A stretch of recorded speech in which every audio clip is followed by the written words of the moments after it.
Sean Strickland on Wednesday, saying he had to explain himself because of NickSick's call-out. "I like Eric," Strickland said in his video. "He's a friend of mine and he's going to continue to be a friend of mine. Will he probably be in my corner? Probably not. We have so many great guys at Extreme Couture. We have so many savages that I would love to corner me. But the entire fight camp was just a struggle. We all have excuses as to why we didn't win or why we won or why we shouldn't have won. We all can have excuses and they don't matter. The only reason I'm doing this video is Eric had to go on doing a podcast and become an influencer, so I've got to kind of explain myself." Strickland went on to reveal that he suffered a broken arm while preparing for the Du Plessis fight and also had to deal with a staph infection. He said he pushed through the camp despite not being in top condition, calling it a struggle of knowing I'm not good. In his post-fight remarks Saturday, Strickland admitted that the broken nose he suffered against Du Plessis in the 4th round somewhat took him out of the bout. But when he emphasized in this video Wednesday that he didn't quit despite the injury, "I broke my nose like 3 times in that round, and every single time I didn't quit," Strickland said. "I didn't go sit on the stool and say my nose is broken and I can't fight. I adjusted it every time." We do see a matchup between DDP and Alex Pereira. Even though I do believe that Pereira is going to beat Ankalaev, I'll definitely put my money with DDP. I think DDP stylistically is a problem, dude. And I know DDP's going to go in there and wrestle. And I think with the grappling, I think that could be very problematic. But there's one thing that I will say is he will need to be careful because Alex Pereira does a really good job of countering, and there's a lot of little sloppy things that DDP does. But I think I'll put my strengths and his mixing of the fighting against a guy like Alex Pereira. But if he does move up, Henry, like you were saying, I don't know if I favor him against Alex Pereira. That's blasphemy. Yeah. I think you said that. That's blasphemy. No. But I would not count this dude out, man, just because stylistically. But I will say this about DDP is he understands the game. I see a lot of people trying to come at Coach Eric for this and tell him that he shouldn't have did that. And I'm like, bro, he's one of the best coaches in the world. And he didn't fluff anything up. So shout out to him for not like faking anything or coming up with an excuse like we've seen some other coaches come up with, giving excuses for their fighters. He said it and everybody saw it. So there's like nothing to hide about it. Like he didn't put no effort into there. He didn't go all in. He didn't go for the kill. And these coaches want the victory just as bad as the fighter, especially if they're passionate and the work they put in, because they're putting in work weekly for these fighters. They're taking away time from their family. He's taking away time from his gym to go all the way to Australia, fly 20 hours to go out there, and this dude's literally not doing anything to try to win the fight. So it's like, did I just waste my time coming all the way out here? He's a competitor too. He wants to win every fight. They never want to lose. Coaches are competitors too. He's a big competitor. Him winning a belt, that's another title under his reign, under his coaching. And he sees all these other younger fighters in his gym, or even older fighters in his gym that never got the opportunity to fight for a belt, that would die for that opportunity to fight for the belt and go all in. And he just saw this guy waste it and not do anything for it, and didn't put it all on the line. So I understand why he's passionate about it, why he's angry about it.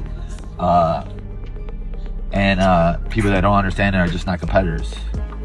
They've never competed in anything. They're just losers that just want to hate or cry, or usually probably got participation trophies. So shout out to Coach Eric. Like I said, one of the best coaches.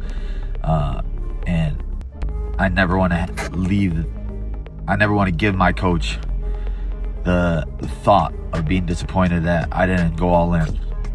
But I also think that's what happens when guys get undeserved title shots, unearned title shots. They didn't have to really work for it, so they know there's just a chance that they could just get it at any moment. So they don't go all in with it. They don't put it all on the line for it. So now I'm hoping that the UFC stops giving out these fake title shots to these clowns. And still, DRICUS Du Plessis defeats Sean Strickland in the rematch to remain the middleweight champion at UFC 312. DRICUS stayed in control the entire fight. Middleweight Championship. DRICUS du Plessis defeats Sean Strickland by unanimous decision. Du Plessis made sure there was no controversy over the scoring in his rematch with Strickland, retaining his middleweight title in a near shutout victory. All three judges scored the bout for Du Plessis 50-45, 50-45, and 49-46. Du Plessis was the busier fighter throughout and broke Strickland's nose with a hard right hand in round 4. Saturday's bout was a rematch of their January 2024 title fight, which Du Plessis won in a close decision. Du Plessis is 9-0 in the UFC and hasn't lost a fight since October 2018. But if he wants to become one of the best fighters in the history of the 185-pound division, he has work to do. He'll face a bigger challenge next time if, as expected, Khamzat Chimaev gets the next title shot. On the movies, they just sent it back into place. I saw you trying, and I was like, wrong way, man. Wrong way. You went like this. No, I felt it. I said it. And the crazy thing is, you shot at me again. And dude, your nose just touched in. I saw him when the brother Hey, gave at the it. end of the day, man, we talk about shit, but you're a bad motherfucker. Best in the world. You can't get down. Best in the world. I gotta go to South Africa, man. I've actually been to a Durban once. I love it. Is that your woman? Hey, I don't want my bloody, but you got a bad motherfucker right there, man. I appreciate it. Toughest African I've ever met. Photo right here, really quick, guys. Thank you. Sean says that DRICUS du Plessis is not a striker. Strickland goes on to explain why he respects Alex Pereira. Sean says it takes a real man not to become soft because of money, that Alex harbors the hate and he respects that. Dude, DRICUS is like a short bus, dude. Like, he's not a good striker, but when you're just going full sin, dude, he fights hard, man. And let me tell you something about Alex, which I respect the most about. You know, Alex has all the money. He came to America, the land of free. He's not gonna get robbed in, Rio. Well, he might, but he has no reason not to be happy. You know, he should be happy. He gets all the women, has all the sports car, but he harbors so much hate in his heart, and a part of me respects that, because like, it takes a real man to not become soft because money, and Alex just harbors the hate. So hey, I respect you, Alex. You just point him in the right direction. He goes full sin. Then Khamzat comes in and he beats Rob Whittaker the way he did. That's what gets you to jump the line. I thought the Chimaev bout was going to happen. I thought it would have been great for me. I would have loved that. It got me super excited. I was rallying for the Khamzat Chimaev fight just because it was a case of trying to strike while the iron is hot. The hype was there. It would have been good for all of us. They went with the Strickland rematch, which didn't bother me at all. I would have preferred the Khamzat fight. I think he deserved it more, even though he didn't have as many fights. Who do you think DRICUS should have defended his title against, Sean or Chimaev? Let me know what you guys think in the comments down below. Conor McGregor spit in some guy's face at the Wynn Hotel in Las Vegas, a 5-star hotel, after he was yelling, "Let's go Khabib," taunting Conor. In Nevada, that is considered battery. Once again, Conor is in the news for his action. Do you guys think this was staged so Conor can be in the headlines again? To bring more viewers to the BKFC? Yo, McGregor, can I get a picture?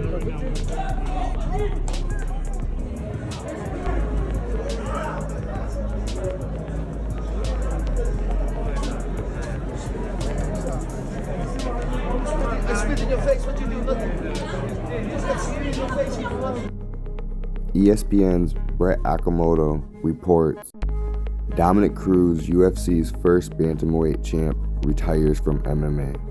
On February 6, 2025, Dominic Cruz, one of the greatest mixed martial artists of all time, announced his retirement from the sport on Thursday via social media. Cruz, 39, was scheduled for one final appearance against Rob Font at UFC's Fight Night on February 22nd, but was forced to withdraw due to injury. The former UFC and WEC bantamweight champion retires with a professional record of 24-4. His final fight will go down as a loss to Marlon Vera in August 2022. I have poured every ounce of myself into this sport for the last 25 years, Cruz wrote on Instagram. I was really hopeful for one final fight, but unfortunately, 2 shoulder dislocations in 8 months call an end to this guy's career. Fighting out of San Diego, Cruz will be remembered as a pioneer in MMA, particularly for the lower weight classes, as well as a brilliant tactician. He won the WEC's 135-pound championship in 2010 and became the UFC's first bantamweight champion when the companies were combined in 2011. The Dominator was known for his trademark style of constant movement, volume striking, and fight IQ.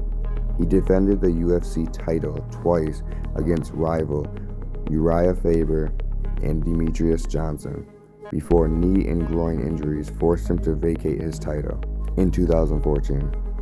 He went on to reclaim it in 2016 before surrendering it in the competition for the first time later that year to Cody Garbrandt. Injuries became a major part of Cruz's story, and his ability to reclaim the belt in 2016 became arguably his greatest achievement.